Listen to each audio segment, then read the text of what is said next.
Hello, everybody. My name is Claire Beresford. I am the CEO of Laurence Search, and I'm delighted to welcome you to this roundtable discussion today in honour of International Women's Day.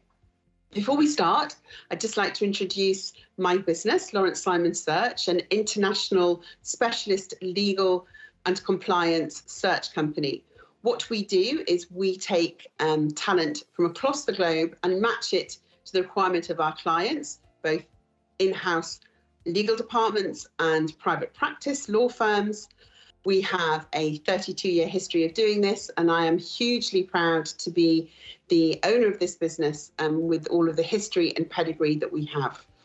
I'm an active member of the 30% Club, which is an organisation to get 30% representation of women on boards, not only in the UK, but across the globe. I'm also a strong supporter of the Law Society Women in Law Pledge, and I'm delighted that my business is participating in the 10,000 Black Interns programme. And finally, we are the original advocate of the General Counsel Oath. And also, just to let you know, because our panellists are living in different countries, we had to pre-record some of our answers today to allow for the different time zones. We hope that you enjoy listening to them as much as we did when we were recording it. So on to our panel of today. We have four esteemed speakers with us today, and please let me introduce each of them to you. We have Baroness Catherine Ashton, Miriam Gonzalez Durantes, Asif Sadiz, and Beatrice Devillon-Cohen. Asif is Global Head of Diversity and Inclusion for Adidas. He was formerly Head of Diversity, Inclusion and Belonging at the Telegraph Media Group, and previously led D&I initiatives for EY Financial Services and the City of London Police. He is a multi-award winning diversity and inclusion expert, and we're delighted that he can join us today. Thank you, Claire. Beatrice is Observer to the Audit Committee at the European Investment Bank and independent member of the Finance Committee at King's College London. With over 25 years' experience at board and executive committee level, Beatrice was recently named in the 100 Women to Watch for FTSE 350 boards by Cranfield University.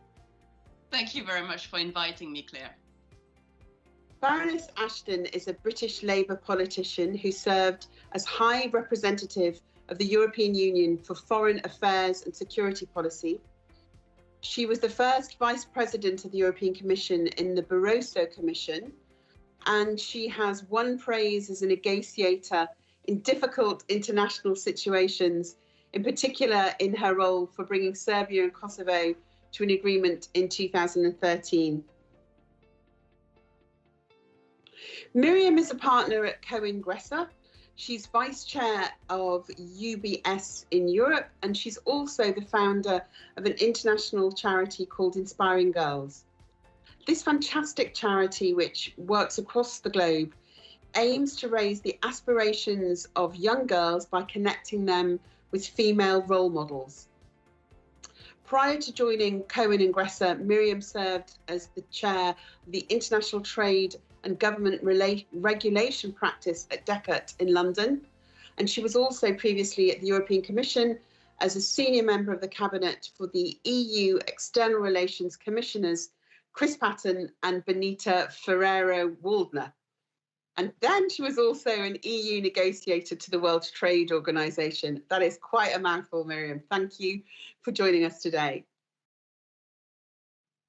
The theme of today's International Women's Day is Choose to Challenge. And what I would like to say is that I personally feel that we should be doing that each and every day. We should be challenging ourselves to ensure that each of us is doing a small step, a small part to make the change that we need to see to ensure that we have a more inclusive and diverse society. In actual fact, that all of us are reflecting the world in which we live. So I am delighted that you have joined us today so that we can have that discussion, and that hopefully by the end of our panel discussion, we will each have some more knowledge, some more insight, and some more action that we can take to choose to challenge. So with that, let us get on to our panel discussion. The theme of International Women's Day is Choose to Challenge. So I would like to start off by asking all of you what we can do to challenge ourselves even more and take our commitment to gender equality even further. So really, it's what does Choose to Challenge mean for you? In the future, or now, in fact, we need to consider diversity in a more vertical way. We need to stop thinking there is gender diversity, ethnic diversity, disability diversity. It's almost like every group that is less represented is competing for attention. It doesn't make sense. So we need to think in terms of intersectionality. Imagine, for instance, a woman of color who is having a disability from an unusual background. This woman is a superhero, and the organization needs absolutely to support her and ensure she's reaching her full potential. And unfortunately, I think we will have to discuss about quotas. And I know that's the ugly word for a lot of people, but we cannot expect equality at the moment before reaching eternal life, and it's not normal. Can you maybe share with us, how you choose to challenge? Challenge, I would say, is going against what the status quo. It's choosing to do something bold. It's choosing to take a role that where you are not expected, and you should. It's making sure that once you have opened the door, others will follow. So make sure you help the others, because challenge requires a lot of effort sometimes, and not everybody can have the energy or is in a position to take that effort. So you can do that for the others. But it's really around being bold and not being afraid, I think.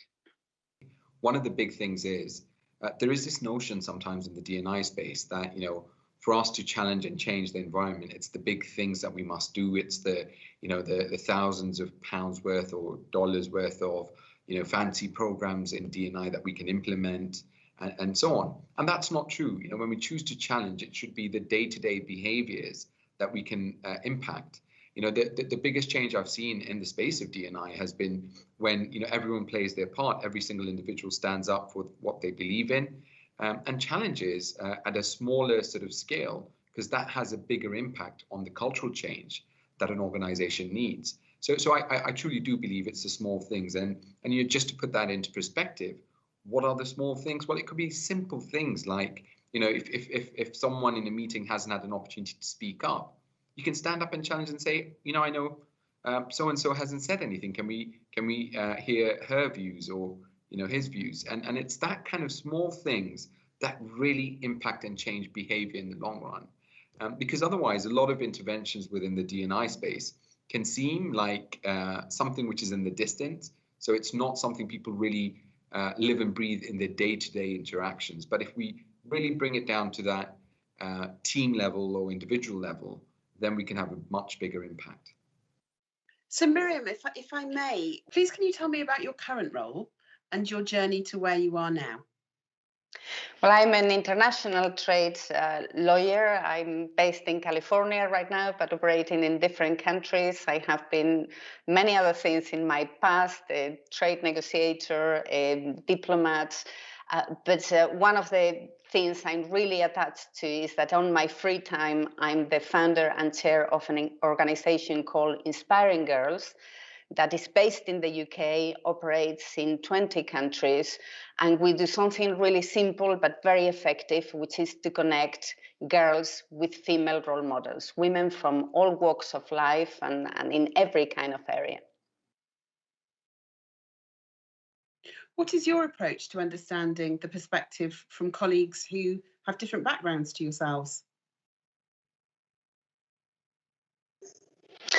Well, in my case, it has come out to be a very natural thing to do because of the area where I focus. I have been doing diplomacy work and then trade negotiations and now international trade for many, many years. And it comes with the territory to work with lots of different people, men and women from lots of different countries with lots of different cultures, and you simply cannot operate in the area where I work without understanding that the different backgrounds and different cultures lead to different priorities, and you need to constantly put yourself in the shoes of the other, and to have the kind of compromise attitudes that says that perhaps what seems important to you and the timing that seems to be important to you may not be important to them. But I think that on the whole, people do make an effort to work with other people. It's something that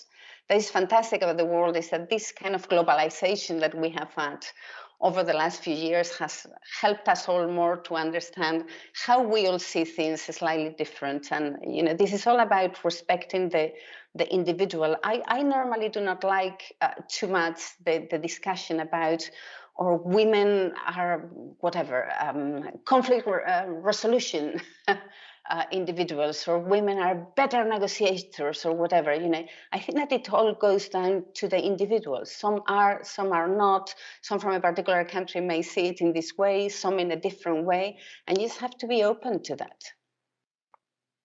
Well, the two big sets of negotiations that I led were between Serbia and Kosovo in the Western Balkans, and of course with Iran, where I led the negotiations for over 4 years. And culturally, very different to the world that I have grown up in, and in a sense, very different in their dealings with women. Though, having said that, for a lot of Iranian women are highly educated, very skilled in business, and so on. And in the Western Balkans, there were women in very senior positions in the world that I was dealing with. But as a generality, the people I was negotiating with were men. And I think there are 2 or 3 things that you always bring into a negotiation. One is that you're trying to set up the space to be able to not just talk about the issues from the script that you might begin with, but also to allow the space and confidentiality to be able to talk through the issues in great detail, and to fly some kites, to try out ideas, to work out a way of resolving problems in the security of the space that you provide. And for me, that is a fundamental, whether you're male or female. But I wonder sometimes whether being a woman, it was perhaps easier and more natural to think about creating that space to allow people to begin to think through. The other thing that was very important to me was the level of trust that you're able to establish, making sure that what was said in the room stayed in the room, the ideas that they put forward you addressed truthfully, what you could do and what you couldn't do. The clarity that you bring into those discussions is really important. And sticking to your word, what you said you would do, you would do. And I think listening and giving time to these negotiations is really important. My experience, and I'm sure it's experience of many people in the legal profession, is that things take significantly longer than you ever think they're going to take to get to some form of resolution, if you can achieve that. And I think making sure that you inject into your thinking time and patience, and being willing to listen, even when what you're listening to is in your mind not at all helpful or not at all useful, but needs from their perspective to be said. The best negotiating teams are men and women together, but arguably the best negotiations are successful because women are involved as well as men. How does diversity strengthen an organisation? Well, Claire, I think there is a very compelling business case for that. There have been many studies. The more diverse an organization, the more outperformance there is compared to non-diverse organization. And by the way, the higher the representation of diversity, the higher the potential of outperformance. So I think it would go against the trend we have seen in the recent past of the one and done in the boardroom. One is not making the change in the system. So why is it working so well? Well, first, for me, obvious reason. If you exclude half of the population, if we take gender diversity, half of the population from the workplace, you reduce immediately, and in a very weird way, your talent pool by half. It doesn't make sense. Then if you look at the motivation of your employees in a diverse organization, it's strengthening their motivation, strengthening retention, enhancing the productivity, so the profitability. And I think it's related to human resources policies around diversity and inclusion. They consider more anti-bullying, they consider anti-harassment, inclusion. That is positive for the employees. And the last thing that is very important for me is you avoid group thinking. I guess you remember the cheeky argument that was during the financial crisis in 2008 and after that, where we said, would it have happened if Lehman Brothers had been called Lehman Sisters? It doesn't really mean that women are all risk adverse, for instance. It just means that you need to avoid group thinking. You need to bring cognitive diversity to the table. But I think that for an organization is just trying to mirror society. You cannot really be effective if you are not mirroring the people that you are trying to serve. And that is exactly the same whether you are a supermarket or whether you are a law firm. You have to take into account what is out there, and what is out there is more than 50% women. So I think that all those discussions that we had in the past as to whether diversity is good or not, we know now, we have measured it at exhaustion that it is a good thing to have. And we need to move to the next step, which is, so how do we actually do it? I think that in gender, we have this tendency sometimes to spend time identifying the problem and then measuring the problem, and then we turn around the problem and we organize seminars on the problem, whatever it is. Well, why don't we just start focusing on how to sort out the problem? And to me, the way to sort out the problem is making sure that different people have different responsibilities. What I try to do with Inspiring Girls is the bits that we can do from civil society. We don't need governments or international organizations helping us to make female role models accessible to girls, because we can do that ourselves with a tiny little bit of our times. There are other things that only governments can do. There are other things that only companies can do. And there are other things that only international organizations can do. And if we all start focusing on action, perhaps we can see some changes. When I was 10 and living in rural Spain, I would have never imagined that by the age of 52 that I have today, we would still be talking about these issues and we would still not have the solution to them. I think there's a number of reasons. Now, over the years, there's been this whole notion of diversity is the right thing to do, which I 100% agree with. However, one of the things which has been really evident in the last couple of years has been the business case. So diversity actually makes business sense. There's a number of research articles that showcase that actually teams that are more diverse and inclusive, productivity goes up, creativity, innovation, problem solving, all the things that we aspire to achieve within organizations are positively impacted by the fact that diversity and inclusion creates that environment. What made you change direction into diversity roles?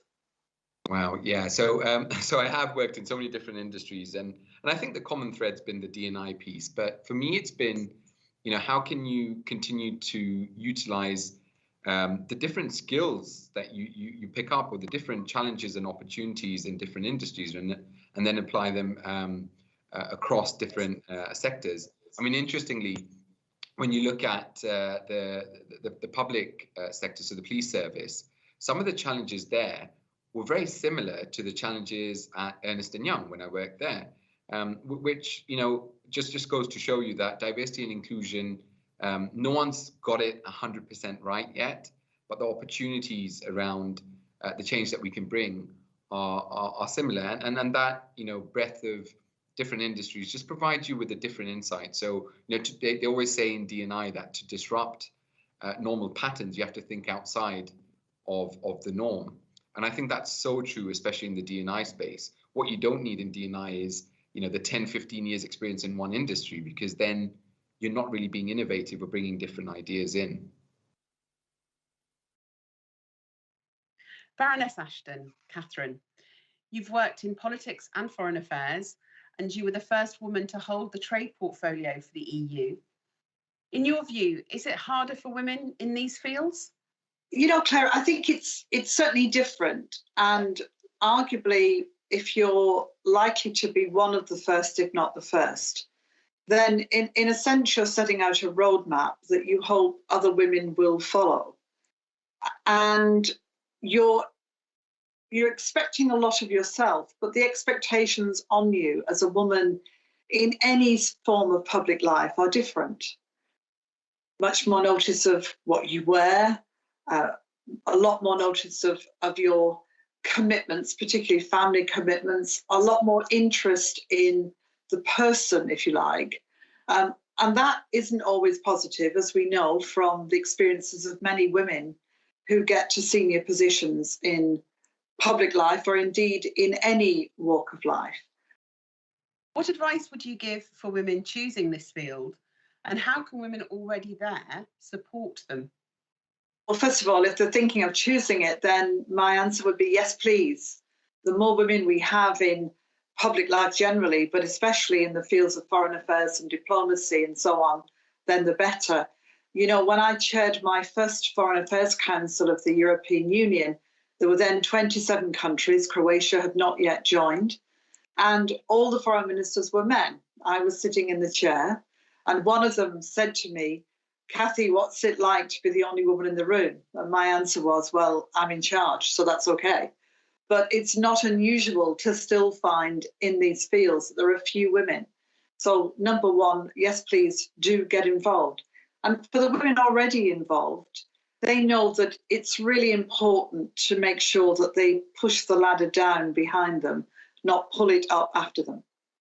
When you're fortunate enough and work hard enough to be able to achieve, it's really important that you look back and look down for the people who would benefit from your help and support, seeing you as a role model, learning that it is possible to do things, addressing concerns that they might have, and helping them to climb up that ladder and join you. So Beatrice, you recently said to me, and I'm going to quote you, one of my friends sadly described it as too often being invited to the ball, but nobody ever having asked her to dance. So how do we build a more inclusive and representative work culture for women? Do you think we will always have inequalities, or that one day things will become more equal? I think we first need to acknowledge that bringing diversity, diverse way of thinking, diverse way of working, is a challenge. It requires efforts and it requires resources, but it's positive. We see that conversation happening more and more in every organization. So coming to inclusion in more particularly, you mentioned it, there is this adage of talking about diversity is inviting someone to the ball. Inclusion is just asking them to dance and accept that they may have different dance moves than yours, for instance. So how do we translate those words into action? First, and if we talk about female representation, for instance, we need women to feel just expected. Women of color, they can be managing partners of firms, they can be surgeons, they can be chief scientists. Well, who knows? They could be general in the army. You need to expect them. You need not to be surprised to see them. Once you have expected them, they need to be respected. We need to tackle microaggression. We need to tackle harassment, bullying. Not enough, unfortunately, is done there. And then once you have reached that, you need to make sure they will have access to equal opportunities. That will translate in sponsoring, mentoring, championship, building champion for diversity. You need to walk the talk. And by the way, I would add something. It is the role for every employee in the organization. It is not just to be done by the employee who identify in a specific gender or ethnicity. There are too many bystanders, and there are not enough upstanders who are leading the change. So I think there's a number of things. I think the first thing is to understand that, when we think of women, it's not just one group. Intersectionality means there's so many different elements and unique identities within gender, and therefore it's important for us to really start understanding what is important to individuals rather than grouping people together. I mean, that's one of the things I find quite frustrating, is where we make assumptions that the needs of women are all the same, or what they might need to progress is exactly the same. So we really have to start breaking it down on an individual level to truly understand what's important to different women. I mean, interestingly, even with the last couple of months, there's a lot of conversations around the impact of the pandemic on women, and that is true, but it's so different, and each individual person's circumstances are different. So that's what we need to start acknowledging. The solutions are not this what I call this one size fits all within diversity, which is sometimes the approach that we end up taking. We need to really capture individual needs and ensure that we create equity through understanding what are the challenges, what are the barriers. And I don't mean fixing the women. That's one of the things, again, I have a huge issue with personally, where I don't believe it's about fixing any group. We need to fix our systems, our structural inequalities, and everyone needs to play their part in creating that equity, because it benefits everyone.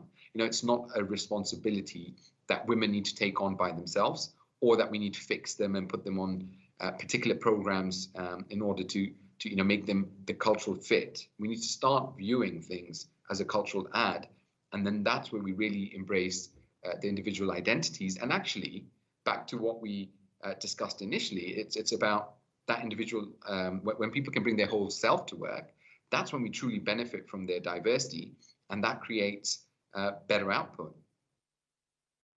What would you say to girls across the globe who are considering a career path similar to your own? Well, what I and we generally in Inspiring Girls, we try to tell girls is that they should look at the full menu of options. There are so many things that women are already doing. There are so many options available to them. And we try to tell them, whenever you decide, just decide yourself, disregard completely the gender stereotypes. You don't need to decide on the basis of pressure from society or anybody else. So, Asif, one of the things that I know the audience will be interested to understand is, how do you measure the impact and overall influence of inclusion programs? Of course, data is important, right? So we can look at the data to understand where's the gaps, where's the impact. And we've collected a lot of data in the last 12 months. And I think that's a good starter. But beyond data, I again believe in this whole concept of how can we be more human? What happened to our traditional ways of engaging with each other, the human interaction?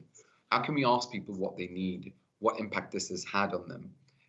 And also, again, measure that through understanding some of the data that we might hold. So, how many requests have we had for flexible working? How many people have been, or how many women have been impacted where they've had to take additional leave because of childcare? And if we can start looking at that data and understanding, okay, so we clearly know it's impacted certain groups in a certain way, then we can try to find solutions that can actually address it. And I also believe it's also important, again, to look at, how can we address some of those challenges that have existed? Because the last 12 months have given us insights into, I found on a personal level, I know so much more about everyone, even my own team, just through the fact that we've had this lens into people's lives. And that means we should utilize that to better their lives, to create more inclusion in the workplace. And when we do get back to a certain level of normality, if we ever will, it's important then to acknowledge that what have we learned? What are the big lessons? What worked well? What didn't work well? And how can we create those systems that ensure that everyone feels that, sense of belonging within the workplace. Even when you look at flexible working or, remote working, it's given us a lot of lessons. And again, that's rich data to utilize to then create a better workplace of the future. Would you be able to say whether you benefited from mentorship within your own careers? Well, I think, as you say, it's important to have role models first, because you can only want to be what you can see. You remember, and now, luckily, I can want to be president of European Central Bank. I can want to be managing directors of the International Monetary Fund. I can be Director General of the World Trading Organization. It's very important to have those role models. And then you need, as you say, to have access to sponsorship. You have to have those person who will take a bet on you. They will push you to take on roles where at the moment you have probably can achieve them at 60%, but they believe in your potential. And that's why I met along my way people believing in that potential and knowing that in 6 months' time, 1 year time, I would excel at 100% on that role. And that is important. And as we said, sponsorship is probably even more important than mentorship. You need to have people who use their position of power, their position of influence, and they will make you visible to the higher ups. What can we do to challenge ourselves even more and to take our commitment of gender equality even further? Asif, as you're the expert in the room, maybe we could start with you. So I think, there's a lot more each and every one of us can do. But what's really critical, and especially maybe even from a male perspective, is that for me to create gender equality, I don't just need to be an ally. I need to be more than that. I need to be actively vouching for what's right and creating that equity. And I mean that more broadly as well. The world around us is changing, generations are changing. And, it's just as important for us, because the moment like men champion things as well, so men work more flexibly, men talk about parenting responsibilities, men consider taking time off to care for their families and so on, then it creates equity for everyone. Because otherwise it just unfortunately still has a negative impact on women. So it's really important when we choose to challenge that we speak up. We speak up not just when women are in the room, but even when they're not in the room. And on a personal level, I do that now a lot, in my day-to-day interactions. I talk about my family, I talk about my kids, I talk about leaving early from work to go pick them up from nursery, even if I'm just sitting with men, because we have to change the conversation and make the conversation more inclusive and normal. And otherwise, all we're doing is not challenging, or only challenging when we have to, but not through our day-to-day interactions around us. So the biggest thing for me is you can challenge and work towards creating gender equality in everything you do. You just have to champion it from a personal perspective. Miriam is the founder of Inspiring Girls, which aims to show girls what they can do. I'm curious, can you remember any words that you had earlier in your career that inspired you when you were starting out and that you have kept with you throughout your career? Well, I was born in Spain kind of at the end of the dictatorship and the beginning of democracy. And it was a tough time for women. Things were getting better, but it was a tough time for women. So it was very difficult to find a variety of female role models then. But then when I started working in Brussels, in the European Union institutions, and I work in the area of diplomacy and foreign affairs, somebody who was a massive inspiration to me was the foreign minister of Sweden, Anna Lindh at the time, who was sadly assassinated during that time. And Annalind was so different to all the other foreign affairs, female foreign affairs ministers, and indeed men. You know, all the other women at the time, they were very few, and they were trying to operate like, you know, trying to fit in that male environment. And they did power dressing, and they just read the briefings that were given to them, and there came this woman who had small children and couldn't do dinners, and spoke normally and wore t-shirts, and it was fantastic to see that there was somebody much more relatable that could be a role model. And to me, that was the time when I started having children. It was very difficult to put together a kind of diplomatic career with the amount of work, unexpected work that you have in that area. And I remember her telling me, you set your own boundaries. If you cannot do evenings because you have children, you just say, you know, I don't do dinners, I will do coffees, whatever it is. And having that normality in the approach was hugely inspirational to me. Because we're coming from such diverse and different backgrounds, which is what we wanted to do on today's panel. What are the issues of inequality and discrimination within your sector or industry? And how do you address and tackle these? In any walk of life, you have to start with, why are women not applying, or why are women not seen in that sector? And there can be all sorts of reasons, which are to do with the nature of women's lives and the opportunities provided for them. You know, if you look at any aspect of life and you don't see yourself, you don't see any women in that area of work, then there is a tendency to think it's not for you. The way that we look at recruitment practices, the way that we look at promotion practices, the assumptions that are made can have a huge effect. For example, when I was a minister looking at the issue of judiciary and the number of judges who are women, one of the things we considered was the peripatetic nature for many of the junior judges, if you like, the ability to be able to move around a lot, which for many women was just not practical. It was a problem for men too, but for women especially, those with families particularly, it was very difficult to be able to move at short notice and be away from home for periods of time. So looking at that mattered. Looking at the way that women make decisions and the assumptions we make. If you're entitled to apply to become a judge or to be thinking about getting onto that particular road, then you need to know that you're eligible. It's not just somehow some magic thing that tells you. Telling people and encouraging them to do so. Finding mentors who they can go and watch, they can go and see what it's like, they can discuss what it's like, they can make decisions appropriately.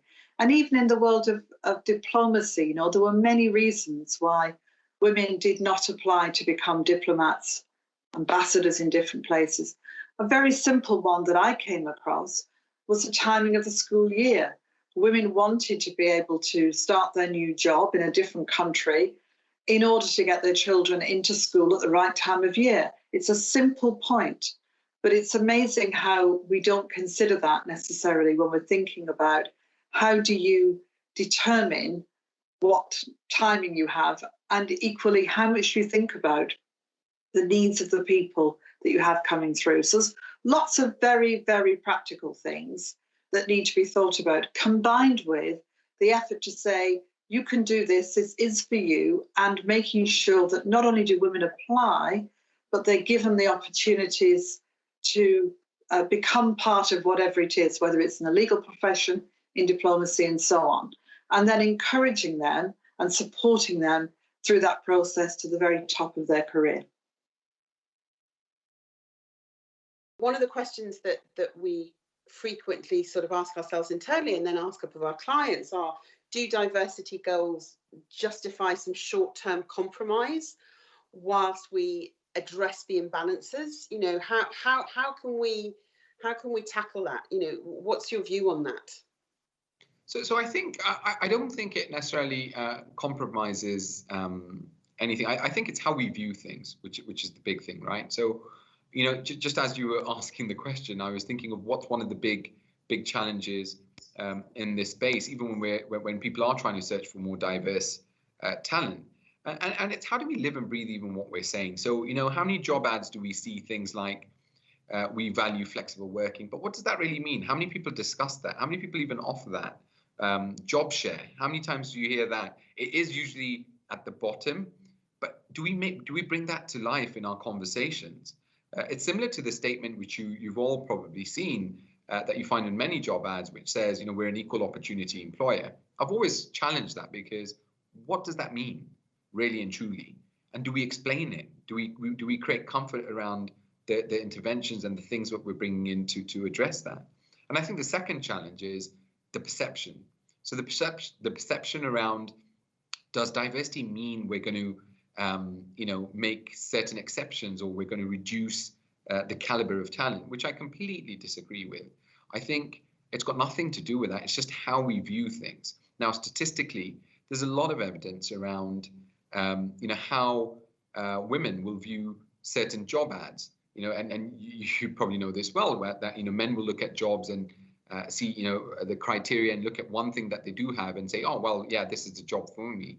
Whereas women will look at it and see one thing they don't have and will decide not to apply. So how can we change and shift that? And I think that's the important thing. I was speaking to someone the other day, and they gave me an example of something that they're doing within their organization, where when it comes to promotions, they send every qualified female member of staff an email to say, this promotion's coming up, we you know, we're putting you forward. So you have to opt out of the opportunity rather than opt in. And I think it's how do we change things in that way? And then when it comes to assessing and looking at talent, we must disrupt what we look for. You know, the amount of times I see a job ad which is a replication of the previous person who did the job, how is that relevant? You know, especially going into the future where digitalization, the changing environment we live in, do we still need someone who has 5 degrees, 20 years work experience in that same, you know, field? Or can we challenge that? So it's important to really break down our thinking. And I think that helps us. And that requires, of course, also working with organizations to really have that honest discussion around what are we looking for? And, you know, are we looking through one lens, or are we really being more inclusive in how we search and how we assess talent as well? So Miriam, Asif has been explaining some of the diversity initiatives that he has been involved in. If you could, from a law firm perspective, have you seen any changes among the members of your team because of similar initiatives? Well, the legal profession is indeed, and in general terms, a very traditional profession. Many of us sell time. That is how old-fashioned it is, that we are still not selling results, no? And I think that is at the origin of a lot of the issues that there have been in the profession, trying to attract more women, in particular more women at the highest levels, which is where women do worse.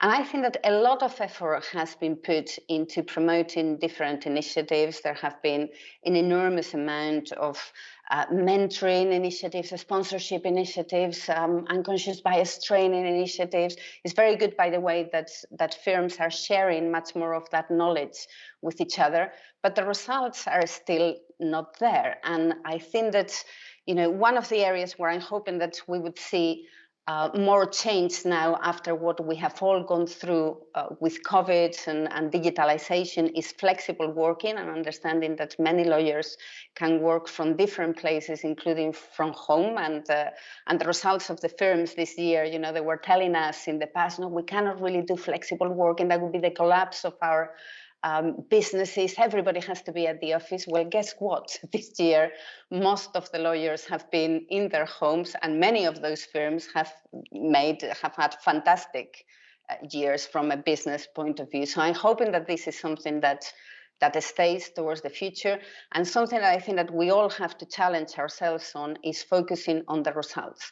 If all those huge menus of initiatives that we have there do not really change the number of women at the different levels, perhaps we need to start doing something else. And what we need to do, the something else, is making people specifically responsible for improving the numbers and attaching the money, the financial rewards to it. That is how we make change in companies generally, and that is how we should make change on gender as well. So do you think there's a need for more formal mentoring within organisations? So I mean, of course, I value and I think mentoring is important, but what I think is critical for any organisation is sponsorship. And why do I say sponsorship? Because there's research from some very eminent universities that showcases that every single leader within an organisation has achieved success because someone sponsored them. And what do I mean by sponsorship? Someone's vouched for them when they're not in the room. Someone's got them onto the programs that are going to get them promoted. So someone's actively supported their career journey. The thing with mentoring is, as great as mentoring is, it doesn't add those additional elements onto the individual. So it's great to know that, you know, this and that is what you need to do, or a mentor can provide you with advice. But what we need is that active sponsorship of female talent, especially mid-career talent, where, you know, they're very good at what they do, but it's that visibility or, you know, someone vouching for them. So I'm a big believer personally of sponsorship and the power of sponsorship, and how sponsorship creates more equity from a gender perspective. Catherine, you have a lot of firsts. You were the first woman in your family to go to university. You were the first female Chancellor of Warwick University, the first EU High Representative. What are the challenges of being first? There's no roadmap laid out for you. Challenge number one. You know, particularly if you're going into a role that has been there for some time, then in a sense, the way it's done, how people behave and so on, is sort of set out. And as a woman, you are inevitably going to be judged both against the men who've come before you, if you're the first, and equally against a kind of ideal or idea of what you might be doing. And it's hard to kind of get that right. So number one, the roadmap is tricky. I think the other thing that's really important, as far as I'm concerned, is to make sure that you may be the first, but that there is a second. Sometimes well, not necessarily just in public life, but more generally, the woman might achieve the job and it's sort of seen as a bit of an aberration. You know, well, we've let a woman do that. So it's significant and important that in doing the job, you make it normal. You make it unsurprising that either a woman will follow you in the job or will be automatically considered, so that as time goes on, you have both men and women in a particular role. For me, it was a great joy that having done the trade portfolio, my successor was a woman. As High Representative, my successor was a woman. And that means that, in a sense, you've been able to see past the idea that it's a one-off. So we shouldn't just celebrate women who do things for the first time, but actually pay a lot of attention to making sure that there is a second and then a third, and so on. COVID-19 has brought some particular challenges, and one of the things that we're seeing is that keeping people included on a daily basis has some challenge. Can you give me some examples of how you've managed to maintain this with your direct reports to ensure that they feel belonging and inclusion on a daily basis? Yes, I do think that it is harder. I have been always very lucky because I have been very open about my work on gender issues, that I had the women of the teams that I have been working with constantly coming to me whenever there were any issues and being able to help. But I think that a lot of that inclusiveness comes from the softer areas of work. Now, you only realize that there is an issue sometimes not because somebody comes saying specifically there is an issue, but because you pick it up in some of those more social interactions that you have in offices. And I definitely miss being able to have that human-to-human contact to be able to continue making a contribution in that area. Just when COVID crisis hits, there was this big expectation around working from home, and that would be the big moment for women who needed sometimes more flexible hours. Unfortunately, it looks like it has gone against us. First, there is a lot of work done around homeschooling and just logistics of the house that are still done by women. So in many aspects, we've been back to the 1950s. You mentioned visibility. Young people are less visible. Minorities are less visible. And it's more difficult to challenge the establishment in that perspective.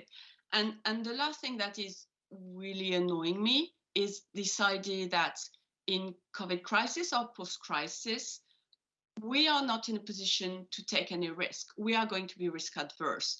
And this idea that diversity is a sort of risk and we cannot afford it, it's a luxury that we will need to wait for like 5 or 10 years to address, is something that is extremely worrying. I'm curious to know what you're going to do personally with your peers to ensure that we move from conversation to action regarding diversity, inclusion and equality. You're right, getting people beyond the conversation into the action stage is often quite difficult. There's lots of seminars and discussions and pieces of work that go on to look at a problem and a set of issues that should be deeply familiar to everybody, which is there are not enough women coming through in most professions and walks of life to the top. And why is that? And once you've dissected some of the direct and indirect reasons that that happens, the big challenge is how do you make people move on from it? Part of that is the pressure that should come from both men and women within organisations to say, you know, we're missing out on some talent. You know, you can't change the world with only 50% of the talent.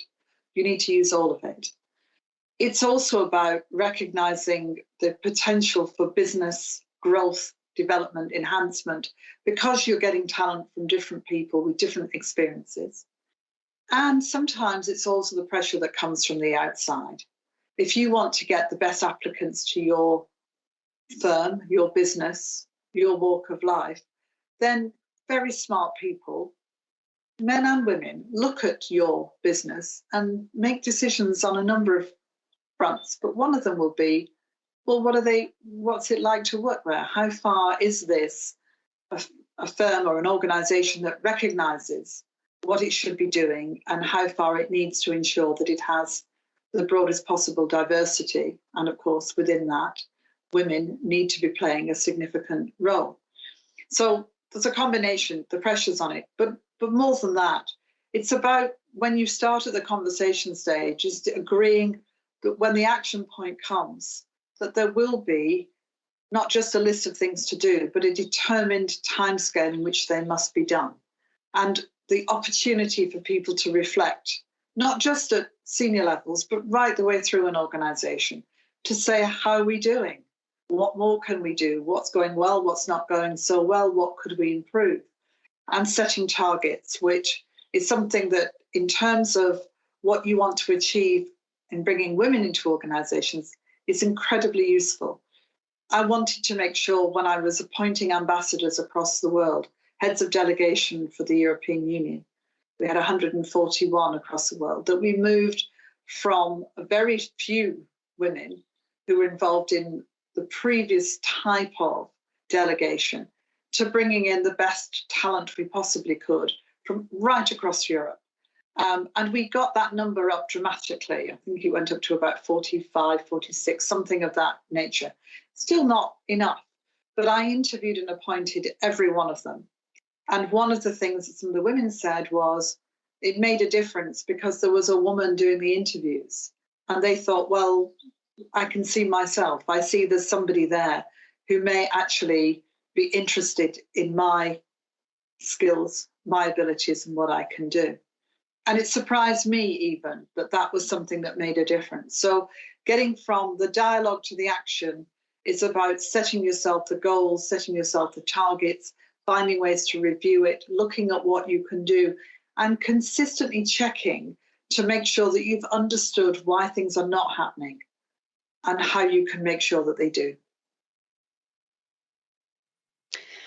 Well, what I do in Inspiring Girls is all action. And actually, what I hope that we can do more in that square centimeter where I focus, which is the access to female role models, is to make sure that there are more and more women who want to help, but they don't know how to help, to be able to tell them, look, this is a simple way in which you can help, not just by discussing things, but by actually taking some positive, actionable steps that help the next generation. And I think that we all have to be very aware of the fact that the issues are not only among ourselves about the women of different ages, it's about the ones that are coming next. All that we ask from women is 1 hour per year to be a female role model to girls, or 20 minutes if you do it digitally through our video hubs. Everybody can do that, of all the different areas on gender. I think that the one where it is easiest to make progress and to kind of tick the box and to say we have done that already is the access to female role models. So I hope that as many women as possible who are listening to this decide to help, because we can really, really sort this one out. Thank you to all of our panel for today's roundtable on this, our International Women's Day Choose to Challenge roundtable. I hope you found it as interesting as I have. I'm sure that there's lots of things to take away for all of you who've been watching. Thank you for sharing your time with us today. And we will be doing more of these in the future, so please do sign up for them on our website. Thank you very much and have a good rest of your day.